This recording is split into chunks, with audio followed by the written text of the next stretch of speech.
Assalamu alaikum wa rahmatullah. On continue la série des noms d'Allah qui lui sont propres. Al-Halim. Al-Halim. Donc, Al-Halim, ici, on entend quoi? C'est la science. C'est pas Al-Halim, c'est Al-Halim. Donc, Allah, il sait toutes choses. On n'a pas besoin de venir lui dire, par exemple, un tel a fait ou un tel a fait. Il sait déjà tout. Il sait tout depuis le début. En fait, dès le début, il sait tout, Allah Azza wa Jal, subhanallah. Et c'est ça que ça veut dire. Toute la science, elle lui appartient, parce que c'est lui qui a créé la science. Donc, Al-Alim, Allah sait toutes choses, bien avant la science. Donc, c'est lui qui sait tout et qui sait tout ce qui se passe dans le visible et l'invisible. Donc, dans le caché et dans le monde réel. Il sait tout. Rien ne lui, comment dire, ne lui passe. Rien ne lui échappe.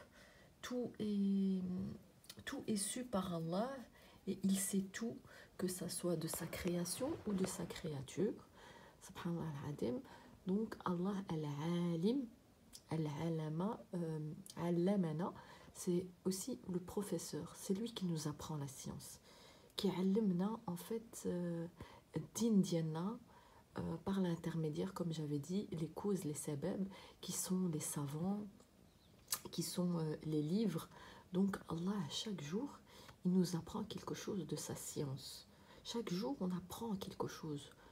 Regardez votre journée, dans votre journée, à la fin de votre journée, installez-vous et dites-vous, aujourd'hui, c'est quoi que j'ai appris?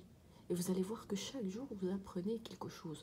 Pourquoi? Parce qu'Al-Alim, le professeur, c'est lui qui nous apprend les choses. C'est lui qui sait tout. Rien ne lui échappe. Tout ce qu'il y a dans votre cœur, il le sait. Vos pensées, tout. Quand vous allez pleurer, quand vous allez rigoler, quand vous êtes triste, il sait tout, il sait tout, il sait tout. Donc, il est Al-Alim. Voilà, un des noms propres à Allah, encore une fois. Et les noms et attributs d'Allah ne changent pas, ils sont tels. Il est le glorieux, c'est lui qui à lui appartient tous les beaux noms. Donc encore une fois, ici, une preuve des noms d'Allah qui sont beaux. Il n'y a aucun nom qui est mauvais ou aucun nom qui porte à la méchanceté ou autre chose. Tous les noms d'Allah sont d'une beauté et ses attributs qui l'accompagnent sont aussi d'une sagesse. Donc une sagesse infinie. C'est pour ça, apprenez les noms d'Allah et vous connaîtrez Allah par ce biais-là ainsi que ses attributs.